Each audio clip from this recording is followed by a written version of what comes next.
You stop into a strange town, spend the night in a hotel, and in the top drawer of the night table, what do you see? The Christian Bible, placed there by the Gideons, an association with chapters in more than 125 different countries.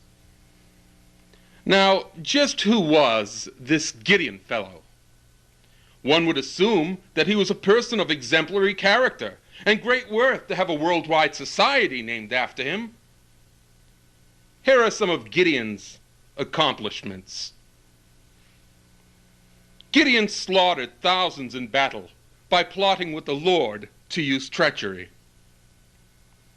Gideon murdered thousands more for worshiping false gods. Gideon tortured and killed still more for daring to taunt him. Gideon plundered the bodies of his victims to fashion a jeweled priestly vestment. Gideon fathered an offspring who killed 69 of his stepbrothers. Read the Bible for yourself. You will find the story of Gideon in Judges chapters 6 through 9. The tale of Gideon is just one of the many horror stories in the Bible. A book that glamorizes the kind of behavior that you detest. Millions of people have been hoodwinked by what the clergy and their misleaders have told them. But make up your own mind about the Bible. Read it for yourself. And then ask yourself about family values. The Bible promotes just about every atrocity known to man, including the bloody sacrifice of children to Jehovah God.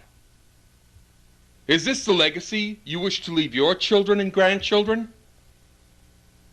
At this time, let us go back more than a century to the words of Robert G. Ingersoll. His message deserves to be repeated over and over again. Somebody ought to tell the truth about the Bible. The preachers dare not, for they would be driven from their pulpits. Professors in college dare not, because they would lose their salaries. Politicians dare not. They would be defeated.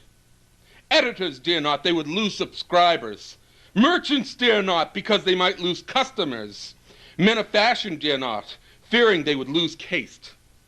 Even clerks dare not, because they might be discharged. And so I thought I would do it myself. There are many millions of people who believe the Bible to be the inspired Word of God. Millions who think that this book is staff and guide, counselor and consoler, that it fills the present with peace and the future with hope. Millions who believe that it is the fountain of law, justice, and mercy, and that to its wise and benign teachings the world is indebted for its liberty, wealth, and civilization. Millions who imagine that the book is a revelation from the wisdom and love of God to the brain and heart of man.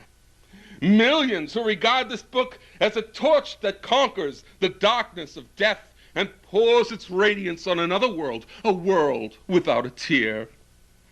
They forget its ignorance and savagery, its hatred of liberty, its religious persecution.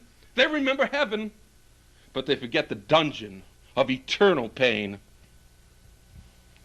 They forget that it imprisons the brain and corrupts the heart. They forget that it is the enemy of intellectual freedom.